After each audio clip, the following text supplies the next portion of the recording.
Bola Show, a show that is designed to bring you the very best of women's content and updates, brought to you by Bwalya Knows. So much has been happening in the Zed women's football world, with the teams trying to chase the championship as well as trying to beat the group, and also the first raising of women's football in the country. I'm your host, Upe Jenny. On today's episode, I'll be joined with two guests. One is the scholar analyst, and the other one is the football administrator in women's football. For today is the successful businesswoman and first Copperbelt Women's representative.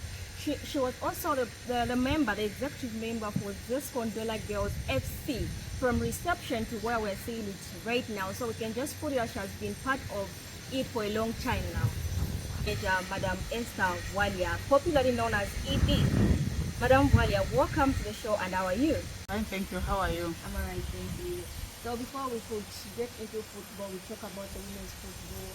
What we want to know is that kindly, briefly tell us who EB is and how far you have gone in business and football as well. I'm Esther Bwalya. I've been in business for a long time. I started my business way back in 2000. Immediately I left work. I used to work for AG Petroleum just for a good number of years. I left there after I did purchasing and supply. Then I thought of venturing into business. So that's how I ventured into business. I've been a supplier. I've been supplying different institutions. I've been into car dealing. I've been also into hospitality business when you see EB lodges. So I've been there, yeah. Then in terms of sports, I've always been a sports person. Starting from my school days at Karushi Secondary School, those who were there in the 90s, 1999, I used to be the sports captain for Karushi Secondary School. I used to be the sports captain for Karushi District.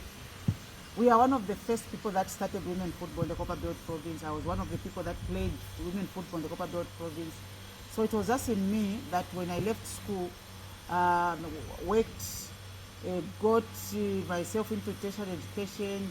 It was just within me that I should just go back and finish what I started. So from the time I started business, I was always having that in me to say, how am I going to help the girl child out there? My passion is so much into football. So I just thought of getting back to where I belong, which happens to be in football. That's how I joined the Zesco Ndola Girls.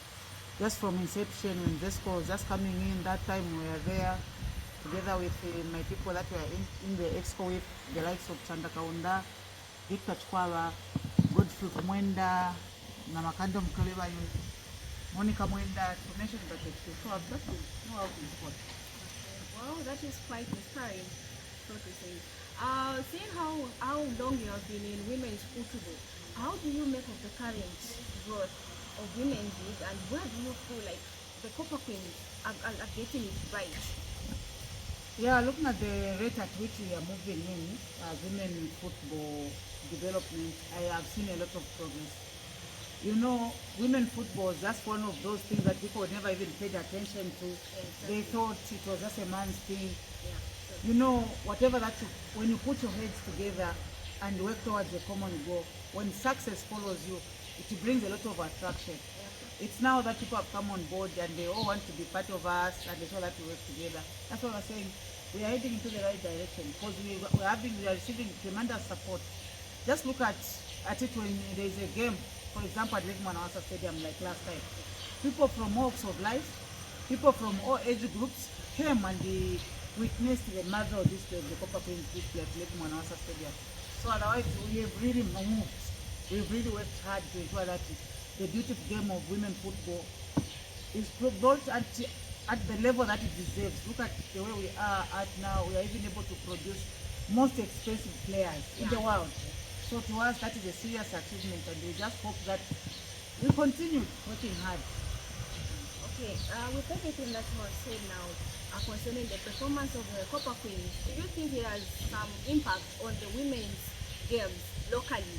And in terms of allowing a girl child to pursue sports, particularly football, in terms of career, could you think like a girl child can be allowed to do that? Yeah, you know, some of these things, like in Bemba, they say, when something is good, it just attracts its own, it has got just its own flavor. As it is, you know, before football used to be a thing of the way thing. But this time around, football is a career. Someone can make a living out of it. Some people are getting employed permanently, pensionable jobs through sport. For example, the likes of the Barbara Banda, Grace and all those are now military officers. Even when they retire after football, they will have something to fall on. They will still have decent lifestyles to continue with their lives. So it's a matter of just giving the girl child chance to display and ensure that we just have to change. I'm glad that the mindset of parents has now changed. Because before they used to think that football is just for those naughty girls, football was just for failures in life. They were tied to norms of society. And mostly even men, when it comes to football, people thought only literates used to play football. But this time around, you've seen the likes of Pastor Ndaka. Those are grade 12 certificate holders. They are playing international football out there. So even urge our girls here to ensure that as they play football, we also urge them to be going to school so that they attain whatever that is supposed to be attained. Yeah, they try to balance up school and yes. You earlier mentioned Kundanangi being the most expensive player in the world. How does that make you feel, as seeing that you are an administrator and also you are a contributor to a girl child? Seeing her as the most expensive player in the world, seeing that she's the first African male or female to be the most expensive player, how does that make you feel? That thing, the Kundanangi issue has really been a serious delight in my soul and spirit, so to say. I was one of the first people that identified Rachel Kundanangi in Chilabombo. There was a time we went to play Konkola Queens. That time I was with Zesco Ndola. I could see the way the girl was dribbling, the way she gave us headache. She gave us a big game. You know, it was a difficult game. And you know, us as Zesco girls that time, we used to beat 40-0. Ranchanga Malas for 40-0. But when we went to Chilabombo that time, we won the game quite all right. But even if we won, there was that girl that gave us a tough time. And I told Coach Willie that time I was working with Coach Willie at technical level to say, Coach, have you seen that girl the way she's playing? I think we need to get that girl. So the time we were planning to get her, boom, Sean Zulu, may he so rest in peace. I just came back to Ndola. Told Sean Zulu to say, Sean, where we went in Chilabombo, this girl, the girl is marvel to watch. So as you go to play Konkola Blades, ensure that you watch that girl. Otherwise, I plan to talk with Konkola so that we can bring her here. The next moment, Sean Zulu, my colleague, may he so rest in peace. I just said that Rachel Kundanangi has come to India. You see, so I've seen her progress in life, and the good part is she's always focused. She knows what she wants in life, and that's what we want. Even when I'm seated here, I say, wow, at least I've helped one or two people to change their lives permanently through football. Thank you very much for the remarks that you have given. And I must really pass a compliment. You are an inspiration to look at when one looks at you. Now we have a lot of girls, because I know young girls are going to watch this show. They are definitely going to watch this. And I want that word of encouragement to come from you, as they say, because what I can pass to them, they might just say, I'm just a small girl to pass that to them. So now I want that word of encouragement to come from you to them. Yeah, my word of encouragement always has always been, you know, in life, everything goes with end.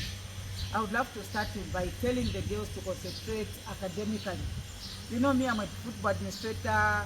Right now, I'm representing the entire Copperbelt province. I didn't just wake up and say I'll be a football administrator. It has been stages. So starting from the time I was at school, I used to participate in inter-schools programs, starting from district, provincial, and the like. Up to now, I never needed to say I'll just be playing football. I said I needed a career. I went to college, did purchasing and supply. Here I am, I'm a football administrator. At the same time, I'm a full-time businesswoman. My life depends on my business entirely. So even those girls out there, please don't take chances, because you hear sometimes, you hear a girl say, I don't want to go to school. Yeah. No, that's not right. Everything has to go side by side. As you play football, go to school. Because the moment you are learning, you open up your mindset. The mindset becomes broader, such that you can do a lot of things. Even the way Rachel Kundanangi and the Barbara Banda, because they are now in America. You can see, if at all there is not that level of education, how are they going to communicate with the people out there? So it has to start from where you are as a young girl, as a teenager. Ensure that you carry both sides of life, sports with school. As you grow, go to college, go to university, you still find Fabiola, for example, the goalkeeper playing at TP Mazembe. She's a university graduate, degree holder for that matter, but still she's playing professional football.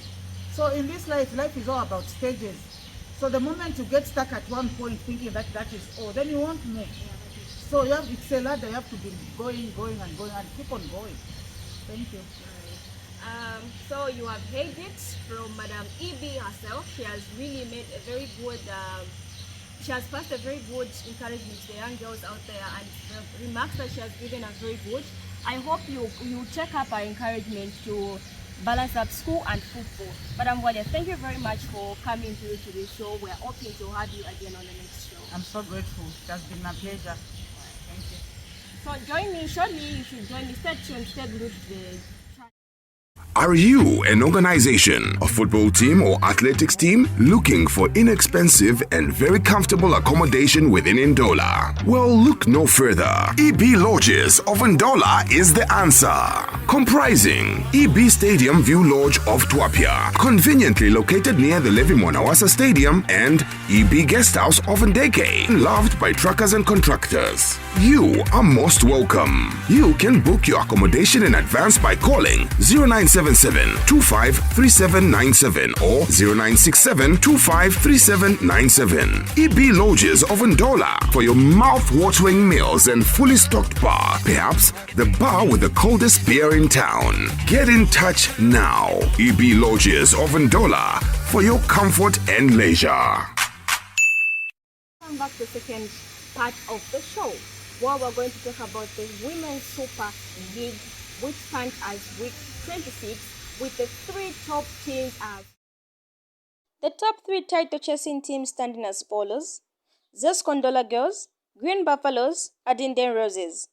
While the relegation battle is heated up, with Chipata Girls and Cabo Celtics almost relegated, Kamfinsa, Queen's Academy joins them, while Luyando Foundation and National Assembly still very much involved in the relegation is Moore Kaumba.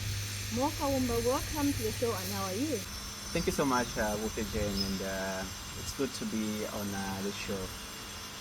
Kaumba, what do you make of how the title racing is shaping up?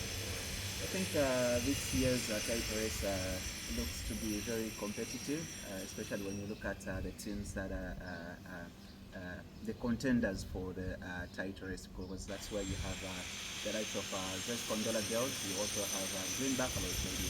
Not forgetting Indeni, of course, we can't rule them out because we still have 9 games to play. But of course, when you look at the gap between Zesco Ndola Girls and the Green Buffaloes, you can easily say it looks like it's a 2-horse race between Zesco Ndola Girls and Green Buffaloes. So it really looks to be a very competitive league, and I think we always love to see it go to, obviously, if possible, even to the final games. We don't want to have a situation where a team is crowned champions with maybe 5 games to go. So I think this year's league really looks to be very competitive. Okay, thank you very much. Let's talk about when we look at the bottom place teams. Do you think we might have a scenario where the most promoted teams get relegated? I think so far from the way things are in the relegation zone, we can easily say it looks most likely that the teams that won promotion are also contenders to probably go down there, because that's where you have Sparta Girls, you also have Cabo Celtic, you have Kamfinsa, and you also have, I think it's good to say that Luyando, even if they are out of the relegation zone, but of course just due to the goal difference, they have got a slight superiority in terms of the goal difference. But from the look of things, they also look like they are also one of the teams that look most likely to go down in the goal. So, viewers, there you have it. We'll now shift attention to the just ended transfers, where we saw some landmark signing being made. To start with, our very own Copper Queen, Rachel Kundenangi. Brito Kundananji made a switch from Madrid CFF to Bayer F. The deal reportedly to be $750,000, making her the most expensive player in the world. And not only that, African first male or female to be the most expensive player in the world. Not forgetting Barbara Banda has also joined the list of the most expensive player in the world. She made a switch from China to US Holland Pride. Now coming to the transfer that has been made, seeing that the most expensive players in the world were females, of course, they are from Zambia, they are Zambians. How does that make you feel as a Zambian citizen? I think this really makes me to be a proud Zambian, because we look at these two players that you have mentioned. These players have obviously put the Zambian map on the calendar. Yes, random film, but Zambia. So yeah, they have put Zambia. True. And when you look at now, almost everyone is looking at Zambia, obviously with a bit of some respect attached to the name Zambia. And I think it's also acts as a motivation to the other players out there, probably who are also applying their trades locally. Even those who have got a heart to probably play football, also they have really been motivated by these two transfers that we are talking about. So obviously, even to the parents out there, I'm sure I'll give a scenario where after I think those transfer moves, I saw two ladies at my workplace. They approached me. They told me, so there's a lot of money involved in football.